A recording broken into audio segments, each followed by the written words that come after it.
Welcome to what could be the final episode of the My Famous Friend Show. My guest today is an amazing photographer who at the ripe age of 23 toured with his good friend and hip-hop artist G-Eazy and spends most of his free time on stage at the world's biggest music festivals. I'm honored to call this man a friend. Grady Brannan, welcome to the show. Thanks for having me. So last week it was so successful I reached out to Twitter and got a bunch of responses from my guests then. You've got close to 3,000 followers, so we sent that out. We got a bunch of responses back. So I'm going to start with a pretty easy one from @SneakSneaks310. How did you get your start in photography? I got my start in photography by injuring myself in skateboarding. And I had nothing to do. I was hanging out at the skate park and had a really close friend pass away, and at his funeral there were no photos of him. So I realized like I was gonna have a lot more friends pass away, so I just started shooting photos. And I got better, and I just kind of stuck with that over skateboarding. Turned it into a craft. Yeah. Well, yeah, you're pretty good, as you see here. You got some great shots. So our next one comes from @Hugo_model. Heard of that guy before. Yeah. How has the photography scene changed since you started?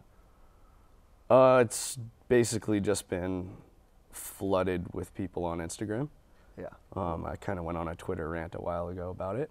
Yeah. But yeah, it's just getting oversaturated, so you have to work that much harder to really get your stuff out. Everyone kind of thinks they're photographers. Yeah, you know? I mean, it started once digital cameras came out and people got out of a darkroom. It just turned into such an easy, it's not even photography anymore, it's digital media. Yeah. Like anyone can take a horrible photo and alter it in Photoshop and make it look good. So, you know, it's a struggle, but it just ups the competition, makes you better. I like it, I like it. And this one comes from @Pablaze1up. If you had to pick, what would your favorite festival to shoot at be and why? There's a lot of good ones. Coachella is always really fun, but I mean, I might be biased because it's right in my backyard. Outside Lands takes the cake. That's always the most fun.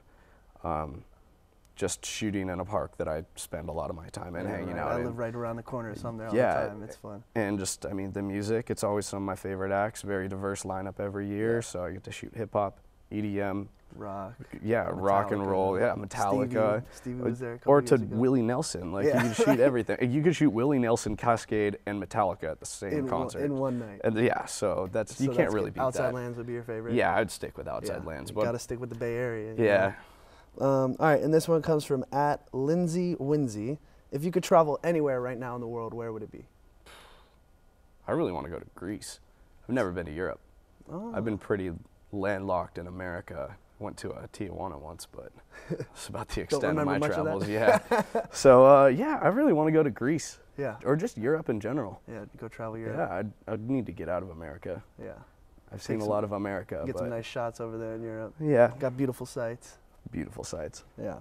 And this one is another one from @HugoModel. What's something weird about yourself that nobody knows? Something weird about myself. I hate crowds. You hate crowds? I have crowd phobia. Like, and it's not even because I'm used to being backstage or any of that. I'm not comfortable when I'm in a crowd, like surrounded by people. I remember I went to Coachella 3 years ago just for fun, like one weekend. And I was waiting for M83 to play, and I wasn't on any drugs or anything. I just had a panic attack because I realized that I was in the center of a ton of people, and if I really wanted to get out of there, it would take me 5 minutes either way. Just to climb through. Yeah, I can't do crowds. That's funny. I don't like crowds. All right, well, I'm sure Hugo will enjoy that answer. I hope he does. And this one comes from @Earth2Oliver. Do you run the Pray for Grady Twitter page? Oh my God, no. No. I do not run the Pray for Grady Twitter page. What's the story behind that? I left tour because I just took a little break, and people were asking where I was, and my clever friends G-Eazy and Blizzy Blake, the drummer, started telling people I went to rehab. And got pretty out of hand. There's a lot of people that think I went to rehab. So hence the Pray for Grady. There are T-shirts with my face on it of me looking like an idiot with Google glasses on. Where can I find one of these shirts? You can probably find it at the Loyalty Club Big Cartel something. I'll post it. I'll post a link to it. All right, man. Well, we're running out of time. Thank you for coming on the show. Thank you for having me. If you would like to find out a little bit more about Grady, you can find his amazing photos at GradyBrannan.com. And if you want to keep up with his crazy life, you can follow him on Twitter and Instagram at Grady Brannan. Thanks again for stopping by, and I can't wait to see what the future holds for you, man. Of course, man. Thank you. No problem.